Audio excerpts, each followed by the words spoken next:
and welcome to episode, I can't remember what number it is, of the Give My Head podcast. It's 20-something. We're doing very well, actually. I'm Tim McGarry, joined by my comedy colleagues. Michael McDowell. I have to say, we haven't been 20-something for quite a while, Tim, now, to be fair. Now. Damon Quinn. The Give My Head podcast, we discuss culture and arts and politics and anything that tickles our fancy in Northern Ireland. First, quick plug, we're starting our tour. We're actually started our tour.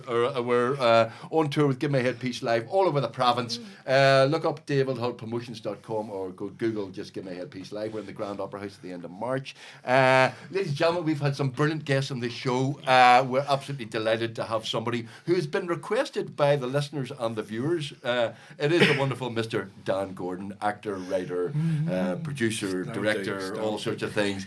People know you as Red Hand Luke, and we'll talk about that in a minute. But Dan, before you come in, just before we started there, you said, you'll never guess who I've been texting about 5 minutes ago.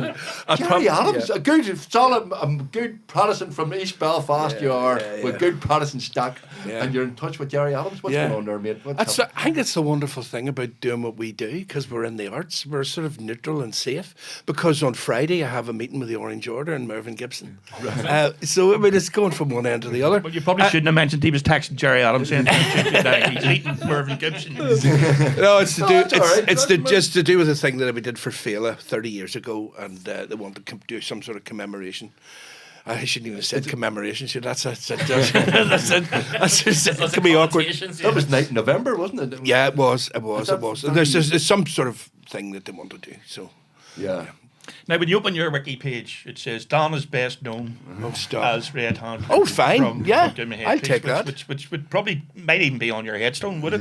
Well, I was Here, just nice Red Hand, look. I was just saying to Tim there, I got stopped by a community worker in my local shop just before Christmas, because I did a bit for him before. He's sort of into intervention with youth and stuff like that, and he says, "Oh, here, listen, we're doing a new project. I must get you in to talk to." No, they won't know who you are. And I thought, you're right. It's now, it's been so long since I did all that. But no, it served me very well. Look, opened so many doors for me. Huge number of doors, because I love new work. I love doing new things, new projects. It opened doors in the prison for me. And I got to do a tremendous project where I directed Observe the Sons of Ulster Marching Towards the Somme in Hyde Bank Prison. And I worked there for 3 months, and I made a difference. Yeah. I worked with Michael Loney, and that's why we made a difference. Did they think you were Red Hand? No, it broke the ice. They knew it. They knew it. It broke the ice. It broke the ice with the warders. It broke the ice with the prisoners. You were just seen as, this funny guy. He is a beloved character. Yeah, absolutely. People still say to me, well, you guys described him as lovable psychopath. People still say to me, "Is Red Hand Luke Connor?" Really? Oh my God, it's just so long ago. But yeah, I think it really captured the zeitgeist at the time. I remember getting stopped at the Crown Bar by bouncers saying, "I was in jail with somebody like you." And I'm thinking, really? And I was like, I'm classically trained, I'm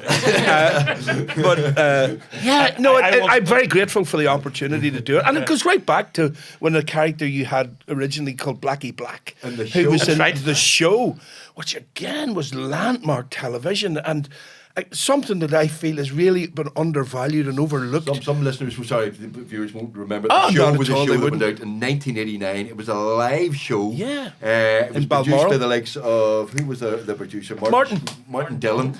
Live show, Colin Lewis. sketches, comedy, sketches, bands, interviews. Highly controversial at the time. And brilliant. It's proper satire. Yeah. The stuff you guys were writing about Margaret Thatcher and the West Midlands Serious Crime Squad and all of that was so on the money. Because we're 30 years behind everywhere else, it really jumped them, and the whole thing with the presenters and people walked off it. But technically as well, the fact that people like Seamus McCracken were inventing new ways to use cameras, and Jim Cray.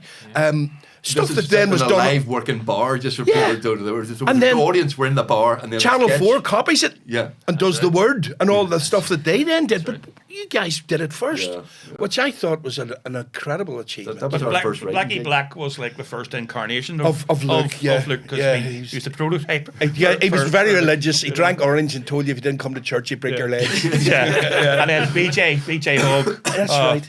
Yeah. BJ Hogg and Tim Lone. And BJ Tim- Hogg was the sort of the first incarnation of Uncle Andy. Yeah. You know, it was kind of where you could see the start of Give Me a Headpiece in that show. You know? It very much so. And even all the other characters, because you had Olivia in that as well with Birdie Sweeney.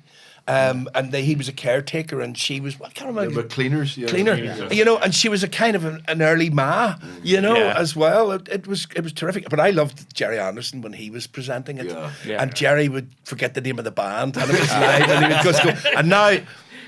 The band. They would go. And the best one, there was a Scots comedian, a lovely fella, who did this thing about trolley retrieval service. Oh, God, yes. And he died of death. Died of death, And he come off into the dressing room afterwards and he says to me, gosh, that's wicked. He says, what time does that go out? He says, in the Capel Laughter track on it. And I looked at him and went, mate, it's gone out. It was live. He thought it was an as live that was done an hour later or 2 hours There was later. no hope for him. No, there was no laughter track going on that. Yeah. Jerry Anderson used to do that all the time with the bands because he would go Yeah. out and he'd go, now, tonight's band are, and they're going to play their new song, Play Away Like Mad Boy. That's right. That's the way he used to do it. He did no homework whatsoever. And that's what made him so brilliant, you know? Extraordinary. It was a groundbreaking program. The show. Everything about it, from the writing. I mean, the Reverend Rant and Rave that Thomas Yeah. McLaughlin did, and yes, people here weren't ready for it, but we still deserved it. I mean, it was on the money. We still use, I mean, Tom lives in Dublin now, and he wrote a song called Kicking Ass for Jesus. I don't know if you remember. I do remember the songs that he and wrote. You guys sang it Yeah, on the show. We still occasionally use that in our stage show. Wow. It still goes down well. Oh, fantastic! You know, He's a brilliant guy. I mean, he ended up writing on Glen Rowe or Yeah, Fair City. I think he wrote Fair yeah, City for a long time. Yeah. Super guy. Yeah. But so the origin of Red Hand Luke was there, and then you did 3 or 4 series. So we are talking about. Oh yeah, I did we're talking 19 about- episodes. Did you do 19 episodes? Yeah. But my favourite was the time that Michael and I joined the police with Michael. Oh, yeah. And the greatest line ever written, I think, in the history of comedy here was when we caught glue sniffers, a couple of Yes. kids. And Yes. then the next shot was the kids are stuck up on a gable wall, and Luke says, now you know what the glue is for. And they're stuck on the gable wall. When you think about it now, like, I mean, Fantastic. Days of Innocence, glue was Yeah. glue was the base then. That's like, right, yeah. I mean, compared to today, like, I know. Yeah, all you had to worry glues and about was- aerosols were the worry. Yes. My goodness. Well, that was you put BJ Hogg through a window as well. Because the that's right. theory Yes. of the broken window was, you know, Yes. oh Oh, yes, yeah. if somebody breaks a window there, and this will lead to That's other really crimes and lead. Giuliani, No, Giuliani you- in New York. That's You right, commit a crime, I put you through a window. And you buckle through. That's true. And the time we jumped the car, you had the stuntmen jumping the Yes. car through the Yes. window as well. I was in the car and BJ was in the car. I forget who else was in it, but it was extraordinary, you know. And then 3 big guys came in and they started to do the jump, and the thing was on wires and stuff, and it went over and through a window. But I It was remember you were extraordinary. annoyed because you wanted to do. I wanted to do it, the actual because I was drive. completely stupid. I didn't know, and thank God you stopped me. You know what I mean? Because you don't know any better when you're a young actor. Do and you want to want do to your be own Steve stunts. McQueen and do your own stunts? Yeah, That's but what not it was. now. No, now I've learned. I mean, I just did a couple of episodes of Blue Lights in the last series, and the ending of the character, without doing too much of a spoiler, there was a stuntman in it for me, and there were flames involved, and I went, work away, mate. Work away. I've got It was extraordinary what they did. Yeah. got to that age now. Yeah. Oh, I've just realised you don't have to try so hard. And editors, the genius of editors, amazing. you know, they make you look good. You don't have to worry; they'll make you look good, unless they don't like you. Oh yeah, always be nice to the editors. Editors are very important. Yeah. No, we're very happy times. I have to say those days. But you, I remember you're East Belfast boy, born and bred, aren't you? Yes, Your shipyard dad's- boy, your Frankie dad's literally a McCafferty. shipyard worker, wasn't he? My father was, yeah. I mean, my whole family were.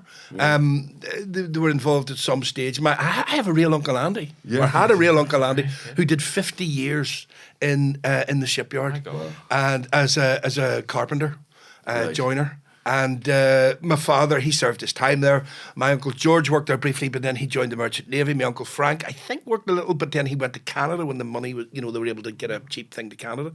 And my Uncle Bobby, he worked there as well as a painter. And my Uncle Billy worked there as a painter. And then they kind of moved off. My father just served his time, and then he worked in the yard, but he never worked. So for how the do you yard. end up in the RD40 world, which is basically for fruits and fiends? You know what I mean? Well, Isn't that- it's funny. I mean, not that there was a reputation of that, you know, for working class That's Protestant exactly. areas. Yeah. Yes, that's a very good way of. I was at a funeral the other day of a guy who I haven't seen for 40 years, and he was my sidekick in Stromillis College when we did all the plays, and he was very unusual as well because he did PE and drama. And I did PE and drama, and that was a real anathema to the PE guys, the rugby guys, because they used to call us drama dills. And the guy, I won't name him, but he has played for Ulster in his time. And I'm sitting in the front or the second row at the funeral, and he comes in and he shook my hand. I haven't seen him for 40 years, and he said Dunseverick, which was the name of the halls that we were in, Dusty and I. He said Dunseverick was a flat for fruits. You know, then 40 years later, still can't let it go. Although I did kiss him right in the lips one night in the bar when he was mouthing off about the drama dills, and he calmed right down and stood right back after that, you know. But because I played rugby and Dusty played rugby, we kind of, it couldn't work us out. Right. Because then we were doing, I was Macbeth and he was Banquo, or he was Macduff. I killed him and then he killed me at the end because he was Duncan as well in it. We did Murder in the Cathedral. Sam McCready was around at that time. Oh, yeah. So, and it was always hard to get guys. I mean, you want the first 15 to be in the plays. You don't want the guys who don't want to get hurt, you know?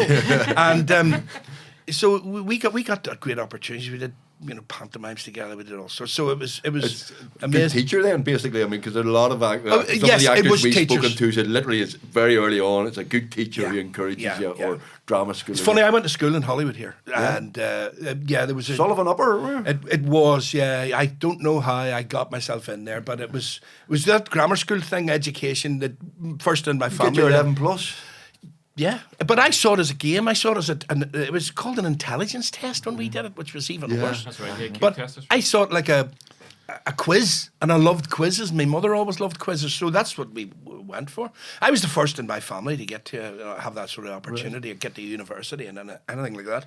And it was my teachers. You're absolutely right. A guy called Mike Trigana, who was the head of English, and the vice principal of the school was a guy called Charles Grime, who directed Shakespeare every year. We did Shakespeare. We did Shakespeare.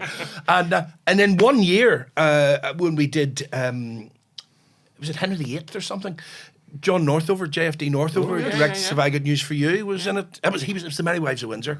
Dermot Murnaghan, who Sky News anchor, he was Falstaff. There was Tommy Beattie, who I think ended up running the Scottish Ballet. Wallace McDowell, who was a production manager at the Lyric and ended up as a professor of drama in Durham. There was about Oh, happened to you. 7, I know, I know. And then all these guys who went into the arts, you know, and all directly influenced by these incredible teachers. And then I was very lucky because then when I went to Stromillis, I met Sam McCready and a woman called Pat Calderwood and a man called Norman Stevenson and another guy called Charlie Mount.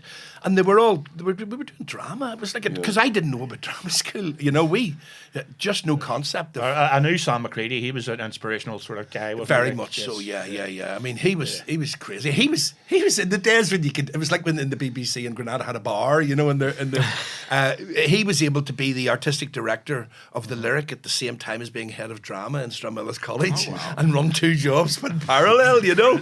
And he went to Wales and Danny, the big film director, Boyle. Danny Boyle, Yes. taught Danny Boyle, also taught Kevin Spacey. When he was in America, he taught in America. Taught him what? Oh, Danny Boyle was here. Yeah, no, steady. And various other, because he then went out to America and he taught out there in the university. But Danny Boyle, yes, he taught him in Wales. And Danny Boyle, yes, he was here. He did Venus de Milo instead, way back when drama really kicked off here. And he produced stuff, the one about the kid in Divis Tower, actually. They filmed in Divis Tower. Henry or something. I can't remember. It's a long time ago. But a lot of those guys, because drama was huge here. It suddenly took off after the Billy plays. And the doors, the floodgates opened, and it really, and then it's had a rebirth now with people like Stephen Wright bringing The Fall here, and Eddie Dunbar's, what's that?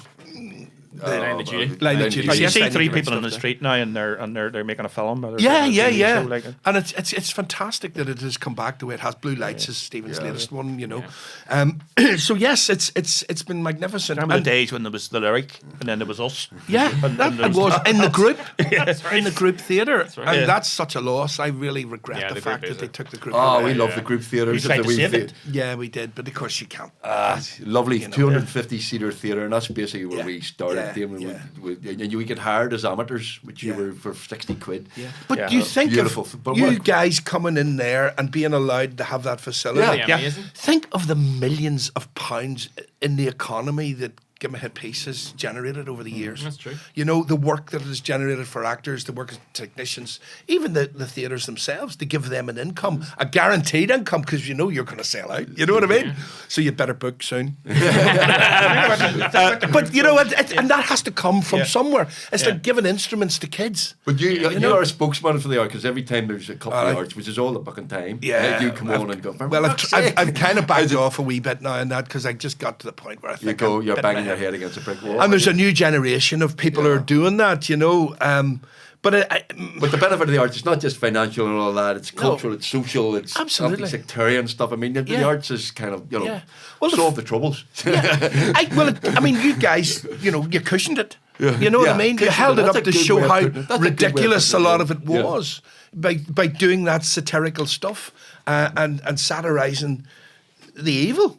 You know, I mean, if you're going to laugh at something, it's very hard then for them to be dignified in what they're doing. You know, so yeah. We knew you from the show and stuff, but I remember way back to the Night November in 1994, Yeah. and I saw your version, which, Yeah, with all due respect to other actors, is the best version.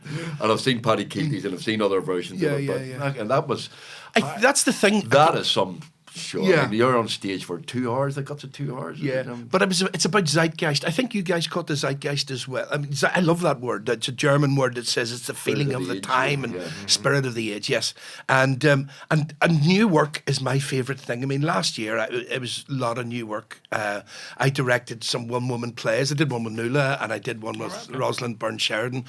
They're comedy shows, and then I did Agreement by Owen McCafferty, which was the new play, and then I did A were Christmas you in Carol. Agreement? I was John Hume. I'm the right shape. And I had the hair dyed.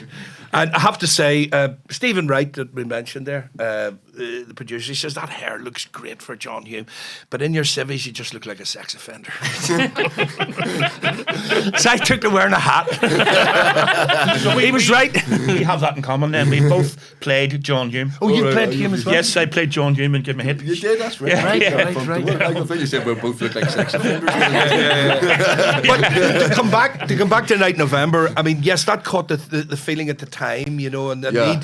the need to somebody hold their hand up. This is Mary, sorry, just for some Mary Jones, Mary Jones's yes. play about the famous match Northern Ireland versus the Republic of Ireland just after Yeah. Schenkel bombing and Grey Steel and the Yeah, horrible yeah. sectarian atmosphere, and it's a Yeah. brilliant piece. It about- kind of spans the character is an East Belfast prod who's he works in the Dole, and he goes to the match the night in November between the Republic and Northern Ireland. And I remember thinking, because I'm not a big football head at all, I'm not very good at any of that, because I couldn't play it, I suppose is why.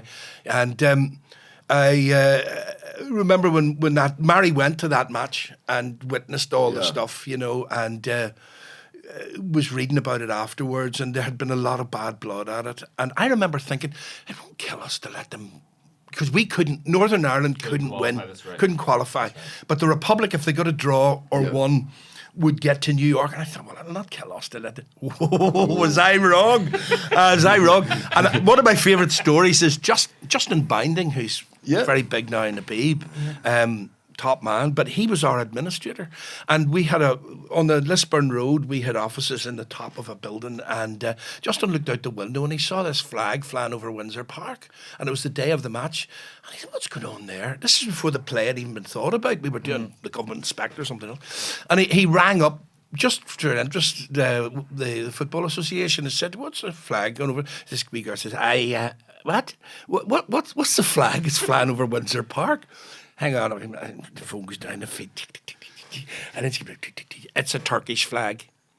He says, but they're playing the Republic. She says, I know, but the referee's Turkish. I think that's. They were afraid they couldn't put a tricolour up over Windsor Park, so they put the Turkish flag up apparently for the which I thought. And I got a lot of stories came back to me. The play, for those who haven't seen it, the guy witnesses all the chanting, the sectarianism, the racism from a small number of the crowd. Now, I mean, we're not, and Mary was very quick to say that. Yeah. But it was a broad brush stroke, and some people took offence later down the line, going at I mean, when we did it, I remember somebody said, "You're very hard on the prods," and. Yeah, but it was coming from a naive guy's point of view. I think that was said in the West Belfast Festival. It was.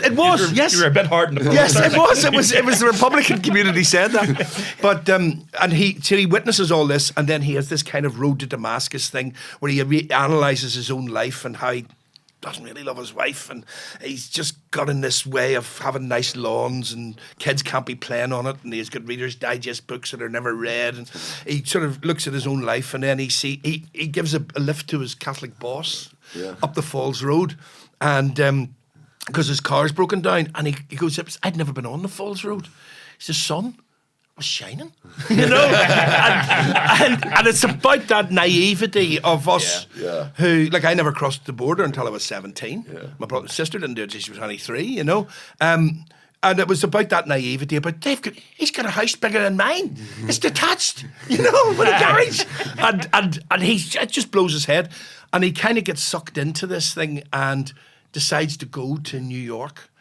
Which suited Mary very well, because she wrote the first half of the play, and Mary does this, and then she wrote this. She'd say, well, we have to go to New York and see the match to see research. They went there, and Stephen Ray was doing Someone to Watch Over Me on Broadway, and he was drinking in a bar called Eamon Doran's on 51st or something like that, and of course they couldn't get tickets. Stephen had a ticket for the match. He went off to the match, so they watched the match, and Justin Binding was there as well. I was doing a play in Belfast, so I couldn't go, and Pam Brighton, the director, and they watched the match when the Republic beat Italy 1-0.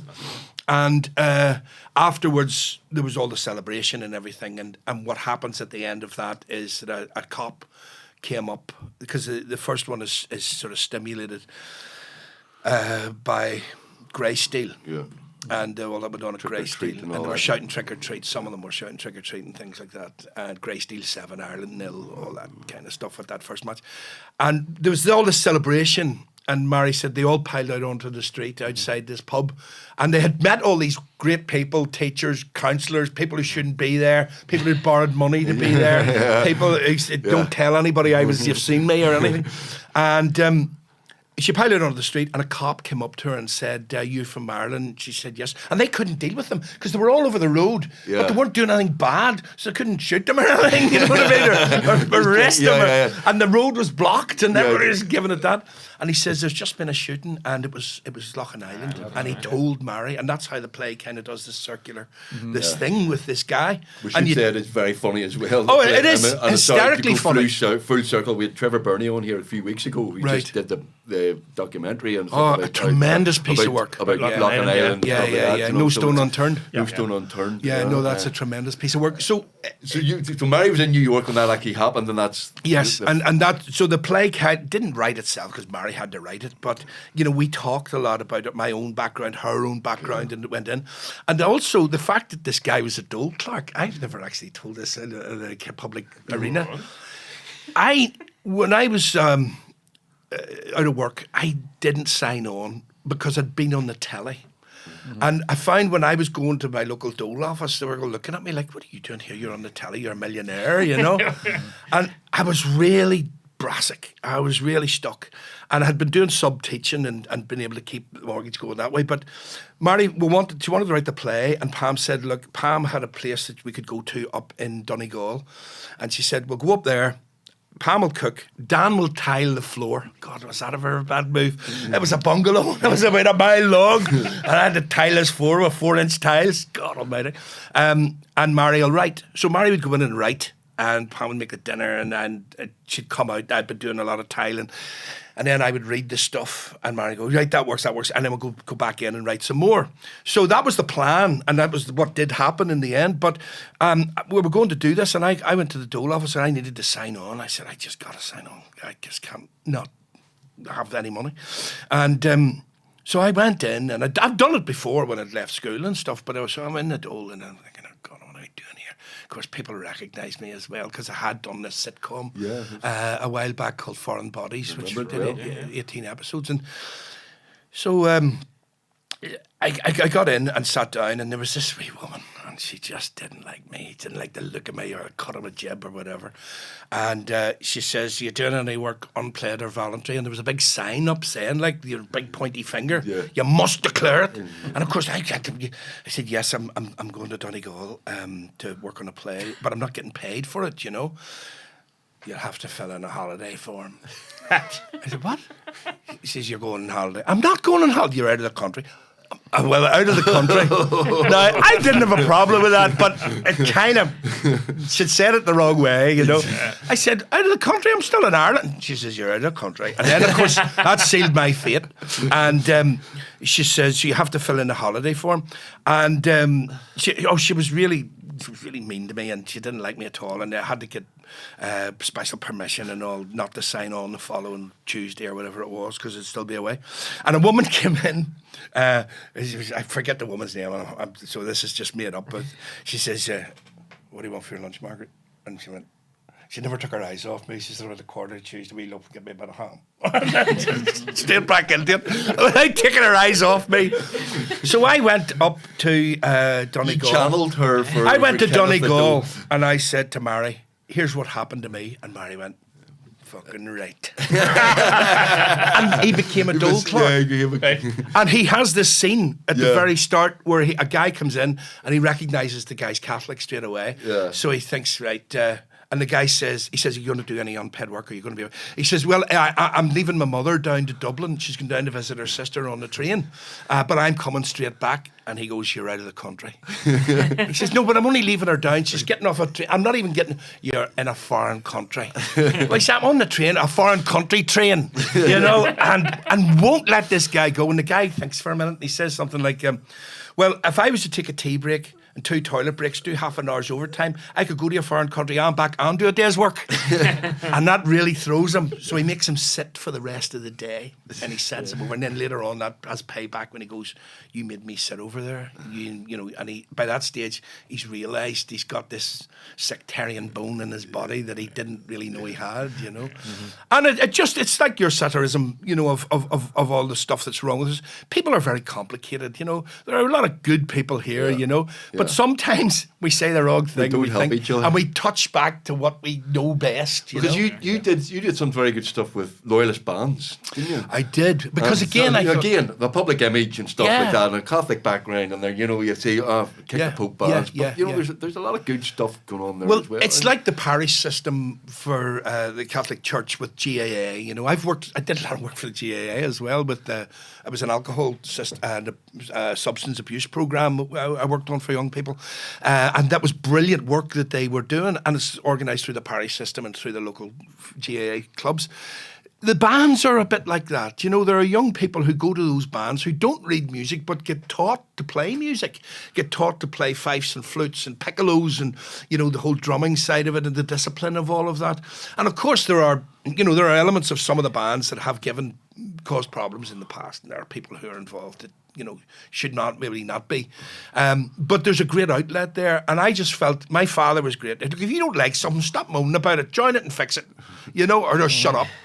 So I went to a couple of bands on the Newtonards Road and spoke to them, and I got 3 lots of guys, and we got a documentary made called More Than a Flag. It was really because of the flag protests that really bothered me, that there were these young men who were being drawn into the flag protest, getting a criminal record. You're never going to America. You're never taking your kids to Disneyland if you wanted to do that, you know. And I thought, this has got to be highlighted. It's wrong. That's being allowed to happen in society. So I put this thing together called More Than a Flag, and we did it in the very last Queen's Festival ever. And it was the first time they'd ever been in an Orange Hall to do a show, you know. And we made a wee doc on the back. Adam Patterson shot it, who writes Blue Lights and films Blue Lights. And it pointed out a lot of great stuff about the bands and the work that they do, the charity money that they raise, the people they look out for, look after. I mean, during COVID and stuff, the bands were very active, and they give a social life to people as well. It's very easy to mark people down for, this, that, or the other. I mean, to us, Hurley was ratting with a whistle. You know what I mean? I learned completely different stuff. What I could never understand is why they throw the bats down when they're going to hit each other. You know what I mean? Just getting back to... they're not bats, they're hurls, but we'll let it go. Back to everything's a bat. I trained in PE, you see. All right, tennis bats, golf bats, all that. Yeah. Just getting back to Night in November. I once confessed to you that I never saw you do it.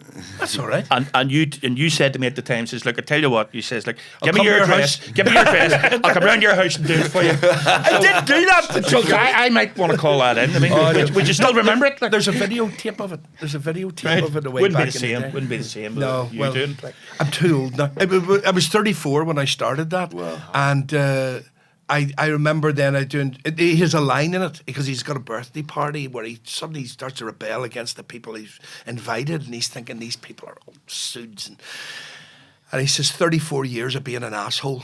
And then it became 35 years of being an asshole. And then it became 36 years of being an asshole. And then I went back to 34 years of being an asshole, It was a seminal point. I mean, Pam Brighton, who directed that, taught me so much about acting and performance. She was a genius, actually. She's sadly no longer with us, but she was a brilliant, brilliant editor. She was a brilliant director.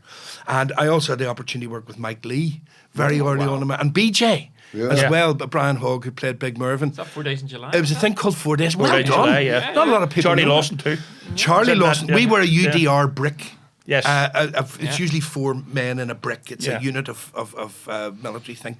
And David Huntley was a kind of an extra featured guy in it, but he didn't really have any lines.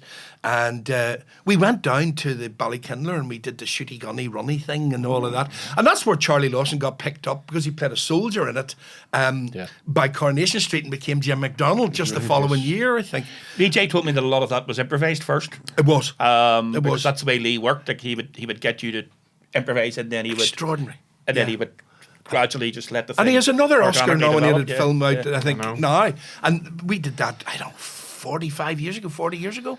Yeah. But his method of working, of improvising and finding a character, I mean, he made me come in with like 30 names of people I was at school with and people I knew. And I would say, and I had to talk about them all. Yeah. And then he said, tell me more about him. And it became an amalgam of people that I knew from a character. And we sort of then did the training separately, but we weren't allowed to talk to each other. And the reason I started telling the story was that, so then we kind of established that we were in the UDR. We all had the expertise. We learned the technical terms like a VCP, a vehicle checkpoint, and an RT for radio transmission, and all the tech. I can't really remember them all now, but... and how to wear the clothes, how to wear the uniform. And then I got this call one day, right? You're into rehearsal on Tuesday morning, come to Nazareth Lodge, which is on the Ravenhill Road. Yeah. And we used that place, an old school to rehearse in. And I opened the door and there it was done up like Ballykindler. It was like the dormitory that we had stayed a couple of nights in. And Charlie Lawson was lying sleeping was on the bottom bunk, and there was a top bunk and there was 2 more other bunks.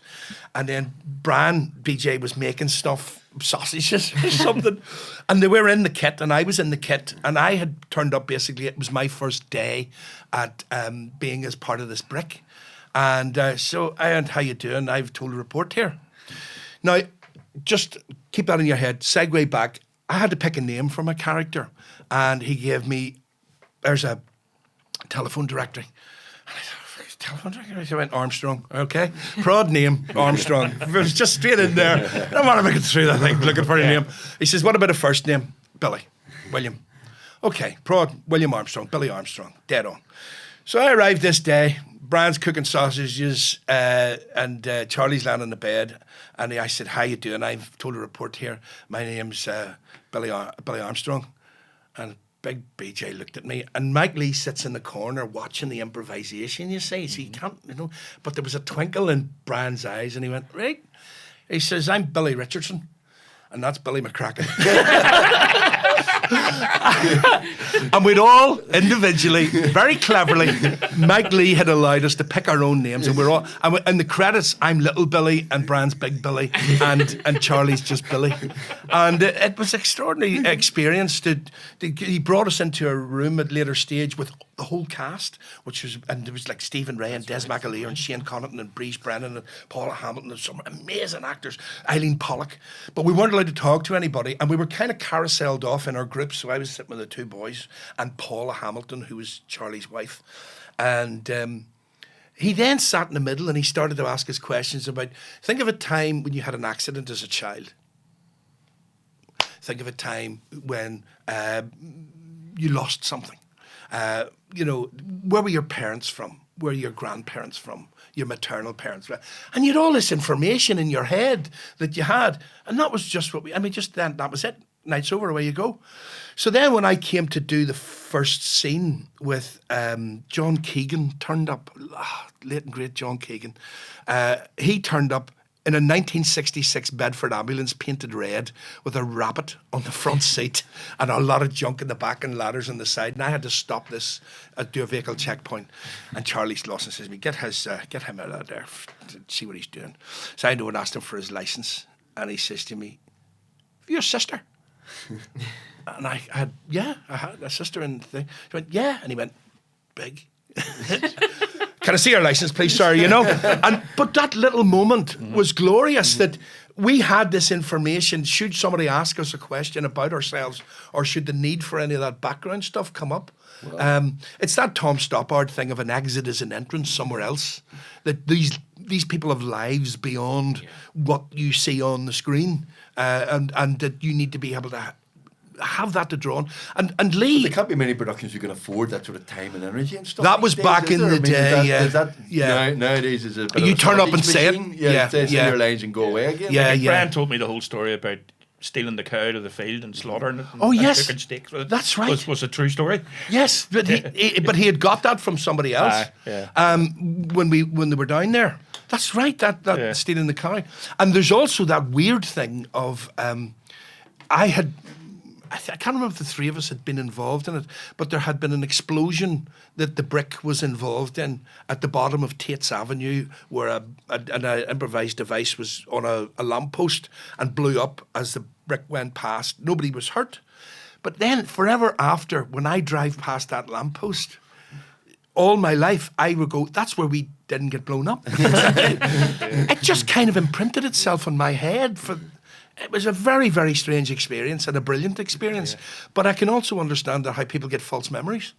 I suddenly went, that's my first experience of a completely false, made-up memory that I kind of have to check myself that, no, that's not true. That's not a true thing. I was just acting, Well, I didn't get to see Night in November, but I did see, and was lucky enough to see, your Frank Carson show. Yes. Again, new work. I love feeding off new work. You wrote that as well, didn't you? I did. Yeah. I did. But it was a strange thing because I'd written a play called The Boat Factory about my father, and it was a two-hander, and we did it in America, we did it in London, and we were in the King's Head in London doing it there, and Ian Dugan, I don't know if you remember Ian, he was a documentary maker. Yes. I made a documentary with him about Leela Webster. Oh. He was a glorious actress back in the day. And Ian turned up with Tony Carson, who's Frank's son. And Tony has been doing, and sucked me in, like yourself, into the Integrated Education Fund. Carson Awards are arts awards that they give every year to integrated schools for children to be able to make films, do paintings, make music, do dance. It's great stuff. But he turned up and they watched this play about my dad. And then Ian said to Tony, and we met afterwards, and Ian said, could you write a play about his dad? And I went, no, he's not my dad. No. And I thought, no, I don't think I could. And then vanity got the better of me, and I thought about it, and I rang him back again and said, look, I think I'd like to have a go at this. And they wanted to do a play about Frank. in some shape or form. And ironically, you guys probably knew Frank well, did you? No, we met him like a couple of we times. met him and his nephew actually. His nephew Sean. we were on a show with Frank. We did a Pilot couple of show, things yeah. with him. Yeah, I met him a few times. But I met an awful lot through the play that I didn't know. I didn't know he was in Palestine and I all had of never that met stuff. him, and except there was this thing the BBC did one time. Wendy Austin fronted it. It was called Goliath Go to Sea, and it was an As Live thing that was about the shipyard. And Jimmy Ellis was on, and Jimmy told this story because Jimmy had connections and worked at the shipyard, I think, and his father certainly did. And Frank had worked in the shipyard briefly, and then I'd written stuff about the shipyard at that point. So I'd made documentaries. So I'm standing backstage at the big psych in the Studio B, is that? Just right the way round. And Frank Carson was standing there. He'd come back from the toilets, and I don't know where I'd been, but he was standing there. And just on the other side was Wendy and Jimmy Ellis telling the story. And Jimmy told this story about how a bath disappeared out of a cabin on a ship, and of course they couldn't figure it because there's a wee porthole and there's a tiny door, and where'd this bath go? And it took forever to tell. Basically, a plumber had dropped a hammer on it, cracked it, panicked, smashed it up, stuck it out the porthole, right? And that's how it disappeared. But nobody could figure out how, because everything was stolen in the shipyard, So they thought they'd actually assumed it had been stolen, and he told the story. It lasted forever, and. It finished, there was a round of applause, and Frank Carson looked at me and he went, Christ, that's short in the winter. And that was the only thing the man ever said to me. And then I discovered about him being a British paratrooper, making 40 jumps. I didn't know that. Being best friends with Edward Daly, who was there on Bloody Sunday when the paratroop regiment killed those He was people. at the St. David's Hotel. He was at the King David's Hotel when when it got blown up, the first terrorist act in the modern age. The British headquarters in Jerusalem, in Palestine. And it was Palestine. It wasn't even the Israeli state at that point. Yes, an extraordinary life that he had led. He was like an accomplished boxer. It was like a university for him as well, But in even the King David Hotel, I peppered the thing with jokes because that's the way Frank was. He was never ever serious. We did a documentary with him once. Do you remember? Yeah. Andrew Eaton, was it? That's right. Yeah. And we were with him for a day, and Andrew had been with him for about a week, and he says, Frank's hilarious the first hour. The second hour you go, all right, Frank, Stop. You go, Stop. We're taking our lunch now, Frank, stop, Yeah, give us a break. We did a pilot show with him as well, a comedy show with him, and but he never stopped being Frank. No. He was always Frank, he was always doing the, it was always the routine. He killed a man. Gag. It was all there. He shot a man. He killed a man in a prison escape at the Accra prison, and I think that was a very troubling thing. That he shot at me, I shot at him. He also was wounded. And swore that Menachem Begin was driving the van, that was on the back. He embellished it. But when the King David Hotel thing happened, I did a flashback. He had, as a child, his grandfather was a very, very vicious man and beat him with a belt for breaking some delf. Yes, I remember that. And as a child, he wet himself. And so then, jump forward, when he's in Palestine in 1946, and the King David Hotel goes up, or whatever it was, he said, and I wet myself. He says, so I phoned up. Is that the National Incontinence Helpline? Yes, sir. Where are you ringing from? I'm ringing from the waist down. I mean, because all of the interviews and all of the stuff I looked at, there was one sort of slight interview that he did with, goodness, she's such a famous, Roisin Macaulay, interviewed him and got him to talk semi-seriously. Everything else was joke. You don't like this? Here's another one. And I think it was because he was a very troubled man because of what he experienced and PTSD in Palestine. But what was amazing, Bernard Manning guarded Admiral Donitz, Albert Speer and Rudolf Hess in Spandau Prison on his national service. What? And Mickey Flanagan, I think, not Flanagan, Mickey, there's another, a Liverpudlian guy who's very slow, told jokes really slow. He was a sergeant in Palestine as well. These guys had all this background to them, which was extraordinary stuff, So Frank was a revelation. I enjoyed it. His currency, he died in 2012. Kids don't really know who he is. Yeah. It stood up. I did it in Hydebank Prison for the kids who had no idea who he was, you know.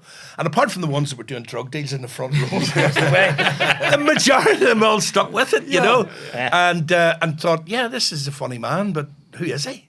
You know, so he doesn't quite have that currency, but I really and he was enjoyed it. massive in it. I mean, he was huge in the UK. He says, in the 70s. I did. He says, I done 27 network television programs in 1 year. He says, I wouldn't say it made me rich, but when I wrote a check, the bank bounced.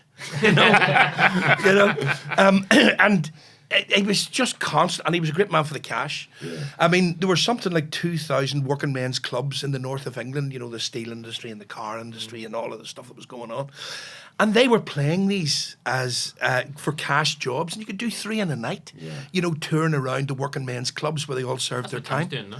Yes, cash money. Cash only. And he was sending it home. He was sending it home, fivers home in envelopes, and it all got home. It all got delivered, you know. When we did the documentary with him, with Andrew Eaton, he booked them into it was the RUC then, and it was an RUC social club, social night. Right. But he'd prime Frank to tell these unfrank ones he doesn't normally do, and he got the biggest laugh of the night. With all these cops are all sitting there, and he goes, he says, what do you call a Fenian when he leaves the room?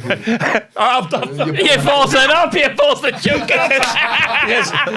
Okay, let's try it again. He says, what do you call a Celtic when he leaves the room? A Fenian bastard. Right. Another interesting thing, what local, I haven't written his name down, local comedian from Banbridge. Is that William Coffey? No, but it's of that ilk. David Mead. No, it's an older man. Gene Fitzpatrick. Gene. Yeah. Gene Fitzpatrick, an extraordinary man.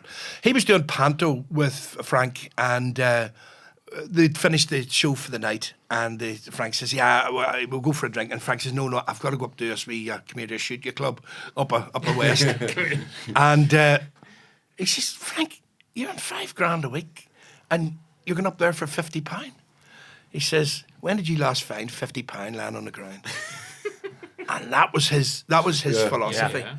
You know, I mean, I think because he came from poverty, he was always, you know, he came from a really tough background, that he looked for that security all the time, you know. Yeah. And he lost a brother who was only 16 in the Merchant Navy, and he was 14, and he read about it in the paper. No, he didn't read about it. Somebody told him in the Newsboys Club, it's in the paper, your brother's dead. Yeah. And it was just, and it really did affect him terribly, you know. It's interesting you say about Frank, his currency now. I mean, that generation of comedians is... Yeah. It's gone. More or less. Well, though having said that, Gene Fitzpatrick and Roy Walker were doing a gig in the yes, in the and Jimmy Cricket. Yeah, Jimmy Cricket in the Opera House there, sold out, of course. You know, so but there is still an older generation who appreciate. Who the fuck are these people? You know, yeah. And have you any connection with the younger ones who are coming up? You know, the not really. I've done a few short films and things that they have been writing or they've been involved with. Hey, but those shorts you and Kieran Bartlett was stuff of you. Oh, I'm allowed to mention Paddy Raffle. Can we say his name? You're in that short with the two boxers thing. Yes.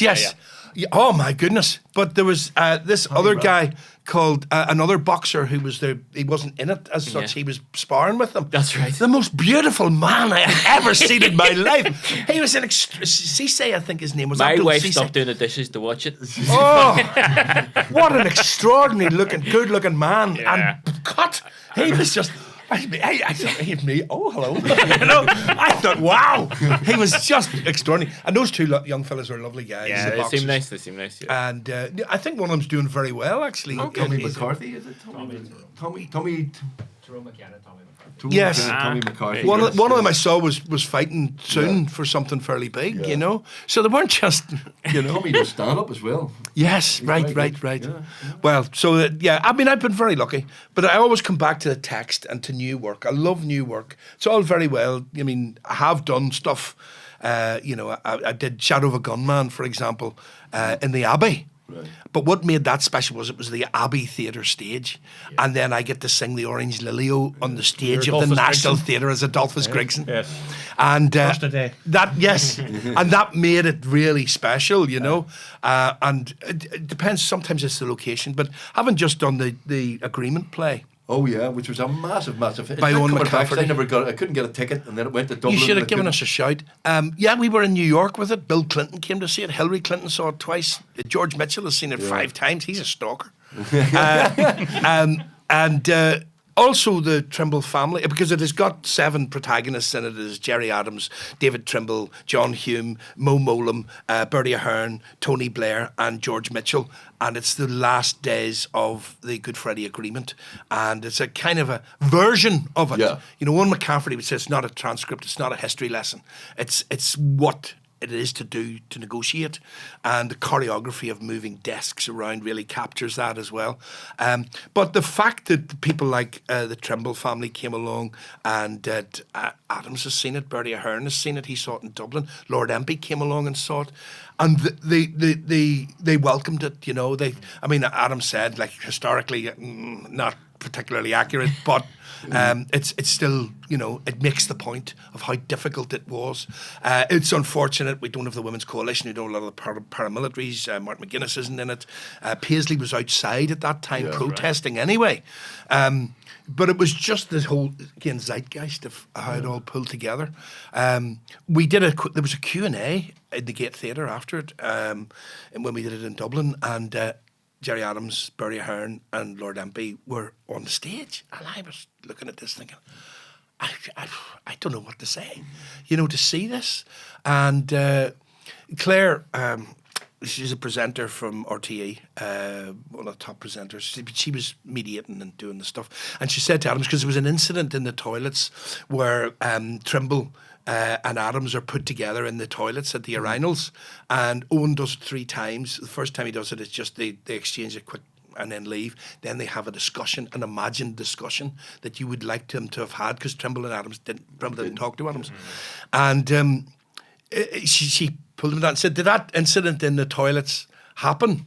And because in our version, Trimble goes to the urinal, Adams is at the urinal, and Adams says, is this where all the big lads hang out? And Trimble says, grow up, and leaves. And says, did that happen? He says, no. He says, I said, we can't keep on meeting like this. And she said, did he tell you to grow up? He said, yes. So, I mean, it's, you know, and Mo Mowlam is in there as well. Sorry, I didn't mention Mo. Yeah. Andrea Irvine plays an extraordinary Mo Mowlam, who used to take her wig off and throw it down to scare the Protestants, you know, and because she was undergoing chemo at the time. And Bertie Ahern had lost his mother the day before, and then he came up anyway, and you know, and it was all about all of those things coming together at the right time. The right people were there and weren't there, and it all happened. And when it came through my door, I didn't read it. I just signed it. You know, I take that. 100%. Stop now. You know, so it's being part of that. Approve of your. Well, the funny thing was, I didn't get to see any of the Humes because Pat Hume's dead, John Hume's dead. I think I didn't get to hear if the sons or daughters got along. I think cousins came and they were fine. And a few people did say that how well they knew him and how like him I was. And I used to take his glasses off him and clean his glasses. His glasses were always filthy, you know. But again, respect for all of those people in that room, you know. Yeah. Trimble, I have such a newfound, from doing the play, immense respect for David Trimble and what he did and what he moved. He moved the monolith. He had everything to lose and he managed to shift it, you know, and meet them. And, you know, he could easily have said no and didn't. He didn't. He sacrificed. Well, they both the SDLP, and we know, and the Unionist Party threw themselves under the bus, you know. He taught us law, you know. Did he really? David Trimble, yeah. Wow. Yeah. Wow. Yeah. I mean, again, the personalities of them, we started to learn about that because we got to talk to people. We got to talk to his advisor, David, whose second name I can't remember. Great guy. Barney Rowan. Oh, man, there's a national treasure if ever there was. Did you get Barney on it? Barney Rowan is an extraordinary man, the stuff he has seen. And I asked him about, because he has all these bits of newspaper and taxi dockets with all the stuff written on it. And I sort of went, you know, you can not be a bit more organised, Barney, you know, get yourself a notebook. He says, when the army stop you, They don't confiscate taxi dockets. Shut up, Dan. Sit down.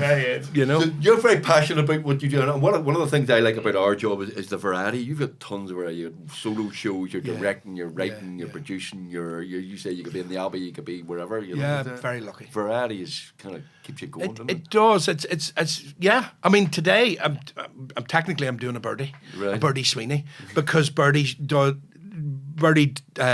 worked.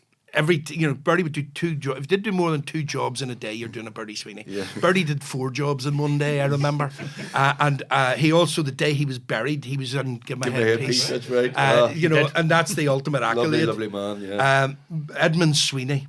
So we called it Doing a Birdie because I'm going to do a short story after this for Radio 4, and then I'm going down for an audition for a show in Dublin on Thursday, and so you don't quite know what's coming along. It can be empty, and then suddenly things come along. Yes, I've said Birdie Sweeney. I must mention his name because he was such a marvellous guy. And what did he do with us that he was in? He did the show. It was the boxer. He played the boxer who was boxer. fighting. I wasn't in AJ the Hogg. episode. Right. He was he was supposed to be this famous boxer. And, Right. I think you were in it. You were in Was that I? episode. Yes. Yes. You keep calling it the sport of kings. We had to hide the actual boxing from you because you were. A psycho, and also you went on about it being the sport of kings, and everybody kept correcting and go, "No, that's horse racing. It's boxing, it's boxing, it's boxing." Right. But Birdie, the physique of Birdie, like a bird.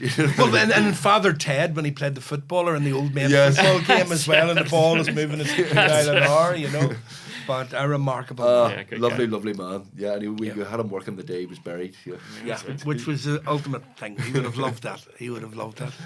Dan, I think we're we've overrun our time. Well, no, we don't really have much time, but we're at a set limit. But thank you very much. We could. It's been a real pleasure. We'll have Thank you again because we can talk like about therapy. loads of things. It is. It's good to talk about the old I can days. actually trump you guys. I actually saw him in Murder in the Cathedral. It's Stromless. Oh wow, that There you was go. a long time ago. Yeah. And funny because this guy passed away, I was digging out all those photographs from Paradise Lost and Murder in the Cathedral and Macbeth and pantomime. I saw Paradise Lost as well. My God. Yeah. All right, Oh. before this turns into a session in the nursing home. I know. Nurse.